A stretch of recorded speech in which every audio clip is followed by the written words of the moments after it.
एगो मेहरारू के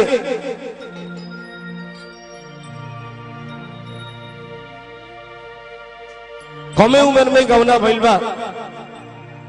आज जब ससुरा पहले ही बेर आइल बिया तो खेत में काम करे के पड़ गइल बा। अपना मर्द से कहतिया के हमसे सावन में हो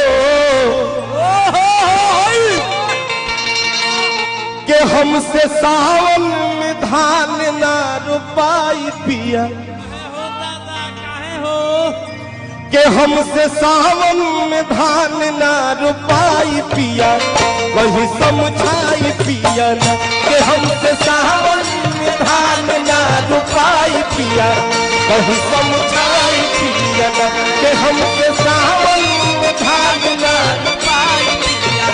वही समझाई हो समझाई पिया ना हो समझाई पिया ना के हमसे सावन हो के हमसे सावन में धान ना रोपाई पिया वही समझाई पिया ना के हमसे सावन में धान ना रोपाई पिया वही समझाई पिया ना सावन में धान ना रोपाई पिया वही समझाई पिया ना।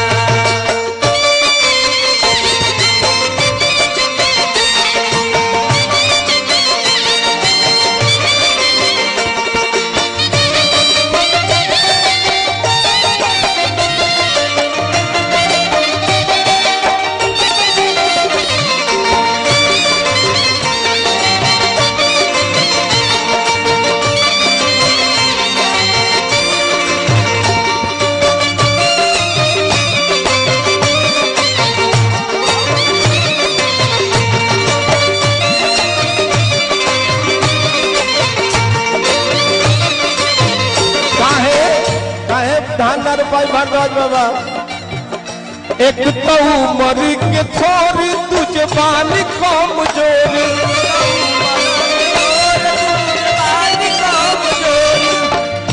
एक तो उमर के छोड़ तुझे बानी कमजोर तुझे बानी कमजोर तुझे बानी कमजोर तुझे बानी कमजोर तुझे बानी कमजोर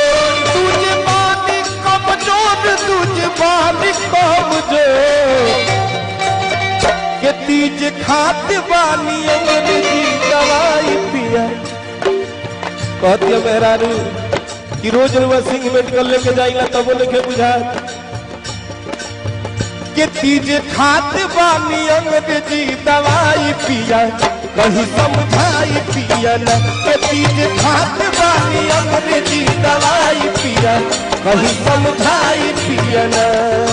सावन में धान ना रोपाई पिया कहीं समझाई पिया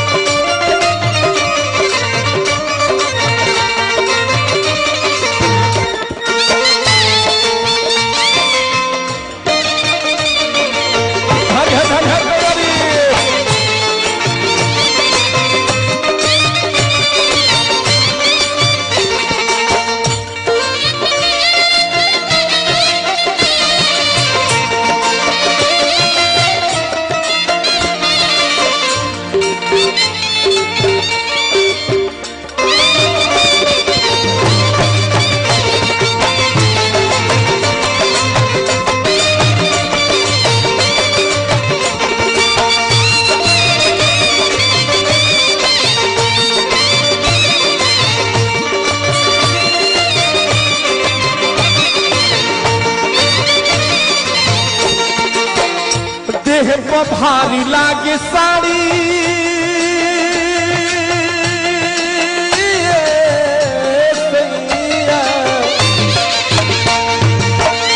देह पर भारी लागे साड़ी अभी बानी हम अनाड़ी भारी लागे साड़ी अभी बानी हम अनाड़ी साड़ी अनाड़ी के देह पर भारी लागे साड़ी हो के देह पर भारी लागे साड़ी अब ही बानी हम अनाड़ी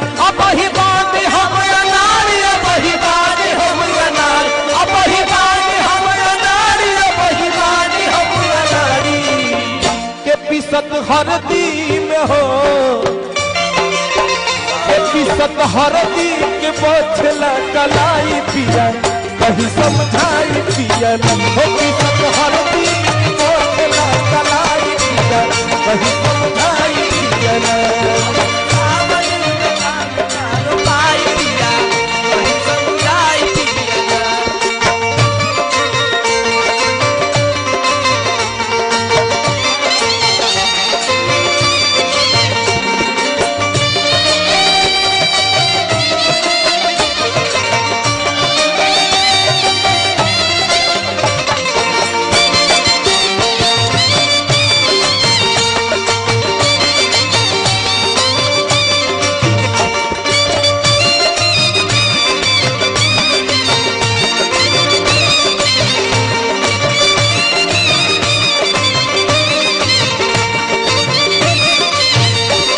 कालस मेरा रे भैया कि हम बुझत नहीं राउर बात जब कर जी बदरिया तू हुई बास जरिया जब कर जी बदरिया तू हुई बास जरिया तू हुई बास जरिया तू हुई